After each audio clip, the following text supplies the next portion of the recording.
কিরে দেবল, সাদা মেরে গেলি যে? হ্যাঁ, আমার কথার উত্তর দে। এসব কি বলছিস তুই? আমার গয়না বেচার টাকা তোর কাছে আছে? না মানে মা, আমি বলছিলাম যে মানে কি বল, আমার কান খোলা আছে, শুনতে পাচ্ছি, বল না। কি আবার বলবো মা, সবসময় তোমরাই বলা বলি করো বলে বড় বৌদি আমাকে সন্দেহ করে। জানো মা, এখন ডায়নাও করছে। ঘরে বাইরে এত সন্দেহ। আচ্ছা, আমি তো মানুষ নাকি? হ্যাঁ, সারাক্ষণ তোমাদের কথা, বড় বৌদির কথা, বড়দার কথা চিন্তা করেও যদি আমাকে সন্দেহ সহ্য করতে হয়, তাহলে মাথাটা ঠিক থাকে বলো? তাই আমি ওই রাগের মাথায় বলে ফেলেছি। মায়ের কাছে তুমি মিথ্যে অভিনয় করছো দেবল। তোমার চোখে মুখে মিথ্যে।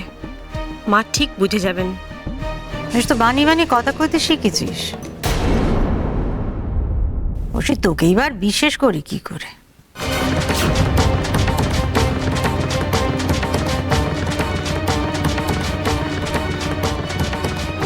অবশ্যই বড় বৌমা যা করলো আজ, তারপরে কাকেই বা বিশেষ করবো আর কাকেই যে করবো না তা গুলিয়ে যাচ্ছে।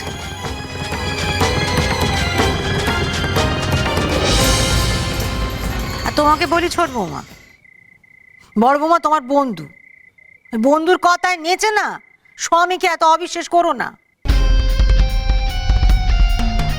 দেখছই তো, সে নিজে না পাচ্ছে স্বামীকে সুখে রাখতে, না পাচ্ছে আমাদের শান্তি দিতে। তোকে এখানে কথা বলি দে বল, তোর কিন্তু খরচের হাত খুব বেড়েছে। আমি রোজ রোজ দেখছি নিজের জন্য কি সমস্ত জামা কাপড় কিনে কিনে আনছিস। এসব বন্ধ কর। পুরুষ মানুষ তুই, সংসারের বেপদে সংসারের পাশে দাঁড়াতে হবে না? কিন্তু একবার বলে গেলুম, বারবার বলতে পারবো না।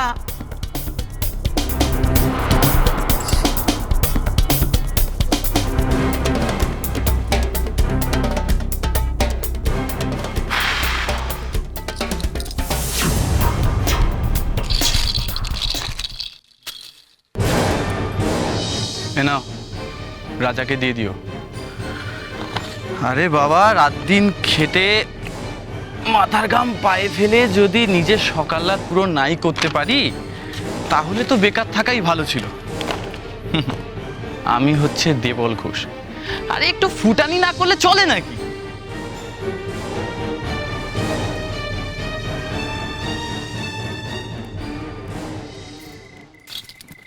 একটা কথা বলবো দেবল, তোমার রোজগার কি হঠাৎ করে বেড়ে গেছে?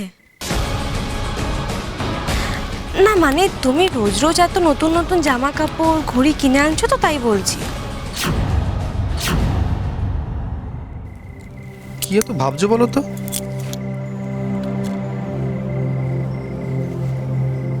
ইদানিং দেবলের মধ্যে খুব বড় একটা পরিবর্তন দেখছে।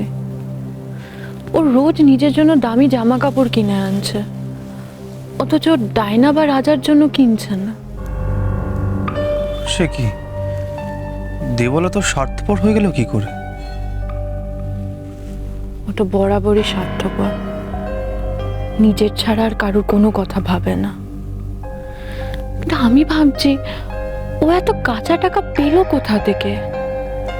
এই তো সবে চাকরি পেলো, মায়নাও তেমন নয়, তাহলে? ওসব ভেবে তুমি আর কি করবে উষসী? ও হয়তো আগেই জমিয়েছে, সবকিছু আর সবাইকে বলবে বলো তো?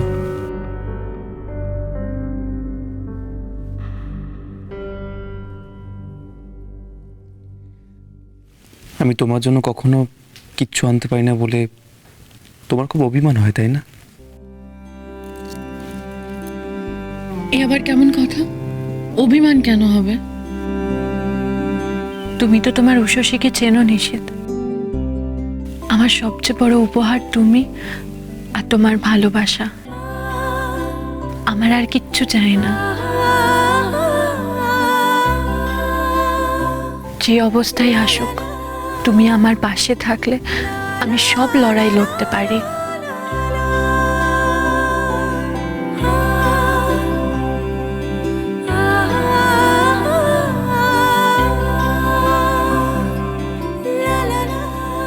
দেখো শশী, কাল সকালে আমি এই অবস্থার পরিবর্তন করব।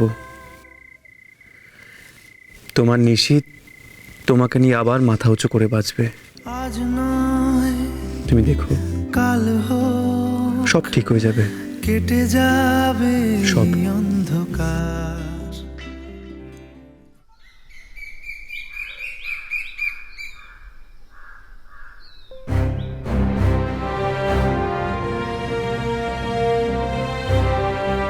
আরে নিশীথ বাবু যে সকাল সকাল এই অদমের দোকানে, আমি তো ভাবতেই পারছি না। আসুন আসুন আসুন। না মানে আমি কিছু বলবেন বলুন, কোনো ইতস্ততা করবেন না। মাখন বাবু, একটা বিশেষ দরকারে আপনার কাছে এসেছি। বড় অসময় চলছে আমার, শুনেছেনই তো আমার দোকানটা কদিন ধরে বন্ধ রয়েছে। তা আপনার দোকান বন্ধ হয়েছে সে আমার কানে এসছে, কারণ আপনার দোকানে সব বাঁধা খদ্দেররা না আমার দোকানে এসেই মাল কিনছে, তাদের কাছেই শুনলাম যে আপনার দোকান বন্ধ হয়ে গেছে। হ্যাঁ, তাই বড্ড বিপদে পড়েছি। এই মুহূর্তে আমার একটা কাজের খুব প্রয়োজন। আপনার তো এত বড় একটা দোকান, যদি কোনো কাজ পাওয়া যেত। বলেন কি, আপনাকে কাজ দেবো আমার দোকানে? আপনাকে পয়সা দিয়ে কাজে রাখবো এমন ক্ষমতা আমার কোথায়? আপনি হলেন প্রাইজ টাইজ পাওয়া ময়রা, ওয়ার্ল্ড টপ কুক। আমায় ক্ষমা করেন, আমার ক্ষমতা নেই আপনাকে কাজ দেওয়ার মতো। মাখন বাবু, আপনি এইভাবে বলবেন না।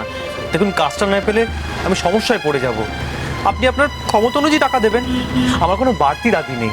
আপনার মতো যদি ওয়ার্ল্ড টপ কুক ময়রাকে এখানে কাজে লাগাই, তাহলে কালকে খবরের কাগজের সাংবাদিকরা যে একদম ছেকে ধরবে, তখন তো আমার সব মারা খদ্দেররা সাথে চলে যাবে। আমাকে ক্ষমা করবে নিশীথ বাবু, আমি পারবো না, আমায় ক্ষমা করবে। আমার নিশীথ অন্যের দোকানে মরার কাজ করবে, তাই সে সাত সকালে উঠে বেরিয়েছে কাজ খুঁজতে। দেশ বিদেশের কাগজে আর নিশীথের ছবি বেরিয়েছে, তার হাতের মিষ্টির এমন গুণ, সে ছেলেরা যেই দশা, এমন অলক্ষী ভর করেছে আমার নিশীথের ওপর। একেই বলে কপালের পাল্টি খাওয়া। কদিন আগেই বদ্দির মতো ভালো বউ কেউ ছিল না, মা একেবারে কেঁদে কেঁদে সারা হচ্ছিল বদ্দির জন্য। এখন সব শেষ, এবার বদ্দার সাথে যা যা হবে সবেতে বদ্দিরই দোষ হবে। আর কাকেই বা দোষ দেবে, কার ওপরই বা রাগ করবে বলো দেখি? সবই হচ্ছে সময়, বুঝলে? সময় খারাপ গেলে না এমন একটু আধটু হয়। দেখো, আমি বলি কি, নিশীথকেও তো এখন বাস্তবটা মেনে বুঝে চলতে হবে নাকি? তবে তুমি নিশ্চিত থাকো, নিশীথ যেখানেই কাজ পাবে না সম্মানের সঙ্গে কাজ পাবে, ভালো কাজ করবে। নিশীথ ময়রা বলে কথা, দেখো না এতক্ষণ হয়তো দোকানে দোকানে ওকে নিয়ে কাড়াকাড়ি পড়ে গেছে। আপনার মতো লোককে কাজ দেওয়া মানে তো আপনাকে অসম্মান করা। তার থেকে আপনি বরং, এই জগা, নিশীথ বাবুর জন্য একটু মিষ্টি নিয়ে আয় তো। আপনি এই মিষ্টিটা খেয়ে বলুন মিষ্টিটা কেমন হয়েছে, কিন্তু কাজের কথা বলবেন না। আমার তো মনে হয় না এই এলাকায় কারুর ক্ষমতা আছে আপনার মতো লোককে কাজে রাখে।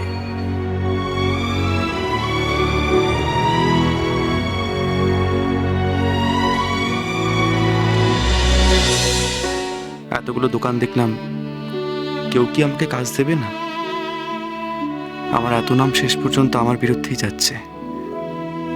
কি হবে তাহলে?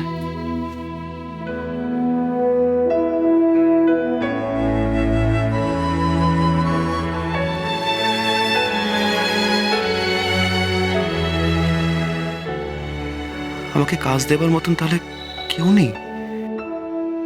আবার একবার হেরে যাব? বাবা মা অনেক আশা করে আছে। কি বলবো বাবা মায়ের সামনে গিয়ে?